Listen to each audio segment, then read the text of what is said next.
Opo. Was that the first time na meron kayong pinag-aayos at inangasan kayo at walang karespeto sa inyo pong tanggapan, maging sa inyo po lang? Magandang araw, magandang gabi sa inyong lahat. Eto, magkakaalaman na ng katotohanan talaga.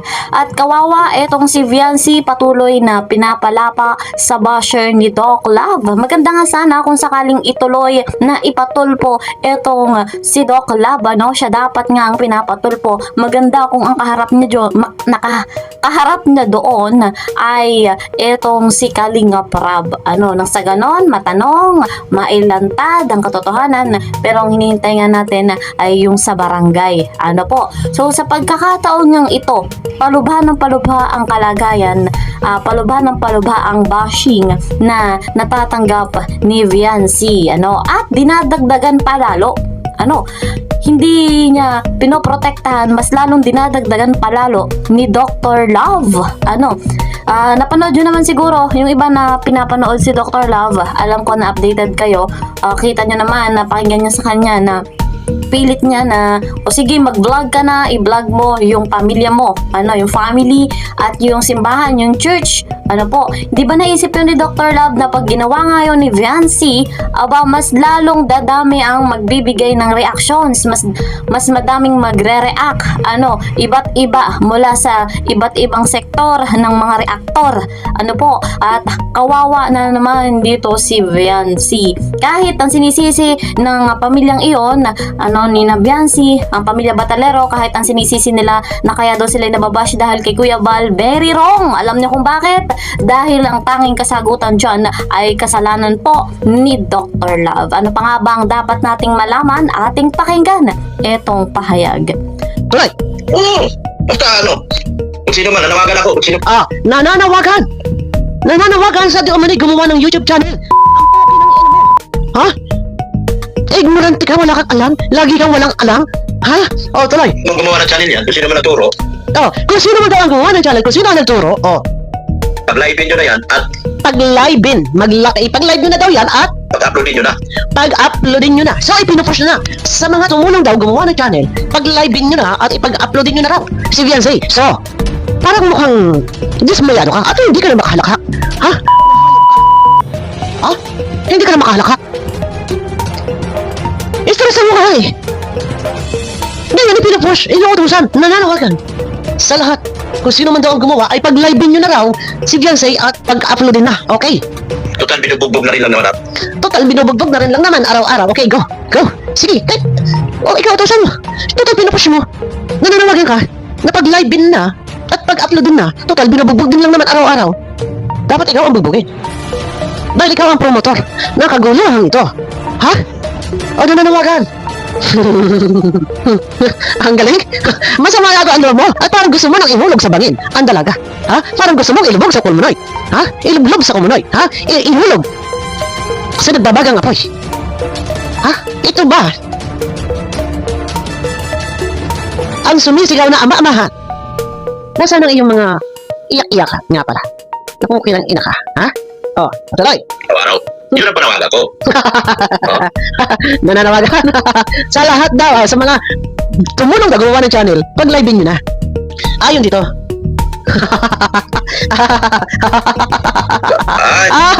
Wala na. Hindi na pera. Tapos na yan. Stress. Sige, tuloy. Tapos na. Ano tapos na? Tapos na ang iyong obligasyon? Tapos na ang iyong pag-iiyak? Tapos na ang iyong mga halakak? Tingnan natin kung saan tatagal. Ha? Akala mo ha? Transparency. Bakit may nagtatampo ng mga sponsor? Tarantado. Bakit hindi mo i-shoutout? Naghahanap yata ng shoutout. Ha? Abangan nyo ako. Tuloy-tuloy tayo ha? Tapos na. Tapos na ang iyong pagmamalasakit dahil napahiya ka na. Dahil pinagsigawan na bawal mo siyang i-vlog. Buti nga sa'yo. Tapos na. Tapos na ang maliligayang araw mo. Talagang bonggang-bongga. Nahalating ka. Ha? Tapos ka na. Balik ka. Doon. Kung anong.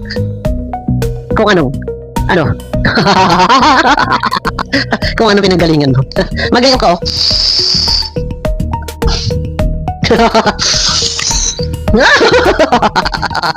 Kaya mag-vlog na siya. Sabi ko sa inyo eh. Kasi, ngayon, ibinubuyo. Gusto nang ihulog sa bangin. Gusto nang ilublob. Sa nagbabaga kapoy. Gusto nang ilubog. Sa kumunoy. Wala na pagmamalasakit sa'yo. Ha? Wala na. Wala ka nang pakialam. Ha? At gusto mo na talaga na siya ay lalumabas? Ito yung gusto mo eh. Kung sira ang buhay mo, huwag ka magdamay. Huwag kang magdamay ng ibang tao. Sanay ka sa sirang buhay dahil ikaw mismo, hindi ako lumilihis. Ha? Hindi ako lumilihis sa buhay mo. Ikaw mismo nagsabi na sira ang buhay mo. Nabago ang buhay mo na dahil lang din. Ha? Dahil lang din sa Kalinga. Kaya nga ang dami mong iyak eh. Doon sa upload interview ni Pastor AR. Ha? Na isinalaysay mo kung sino ka. Isinalaysay mo doon na kinasuhan ka ng iyong asawa. Isinalaysay mo doon na dating gumagamit ka. Ha? Gusto mo balikan ko pa yun? Di ba? Oh, huwag mong ipares. Huwag mong igaya.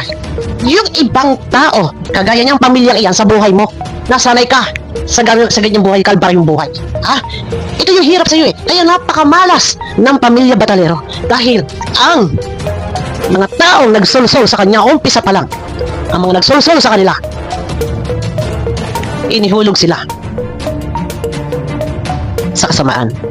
Akalain niyo, taong tumulong sa inyo, ipinatulpo? Ha? Sasabihin, wala raw nag-udyok. Okay, fine. Walang nag-udyok. Sabi ko nga, hindi sa nanunumbat.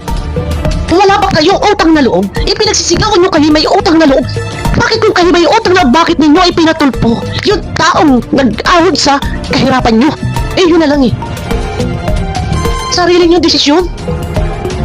Bakit nyo pa isisigaw na kayo may utang na loob? Kung ipinatulpo nyo rin lang naman. Ha? Eh, yun ang napakasaklap eh. Sabi ko nga, kaya ko silang ipaglaban. Kahit sila ginagamit ni Dok, mahirap ipaglaban yung taong kahit ipaglaban mo ng sunugan. Eh kung mismong wala na, mismong ang tao nakatulong sa kanila, ipinatulpo nila. Diba? Bilisan mo. Ito ang may kagagawa ng lahat-lahat. Kakaawa ang mukha. Dismayado, lungkot na lungkot, itinago ang video na. So, grabe, malaman. At ang pahayag ay talagang perfect. Itong sinasabi ni Madam Bopil. Wow, thank you very much, Madam Bopil. Napakaganda ng iyong mga sinasabi. At sa pagkakataong iyan, nilinaw at niliwanag niya na talagang dapat ditong mabigyang pansin ay si Dr. Love. Hindi niya maprotektahan si Viancy, kaya naman ang kanyang ginagawa mas lalong pinapalapa sa basher. Gusto niya na ring mag-vlog sa kanyang family at gusto niya ring pag-vlogin sa church. So ayun, nasira na nga ating mic. Ayan, ituloy natin na kapag nga po ginawa iyon ni Viancy, ay talagang malaki ang bashing na talagang matatanggap niya. Mas lalong lalala, mga kalinga pa.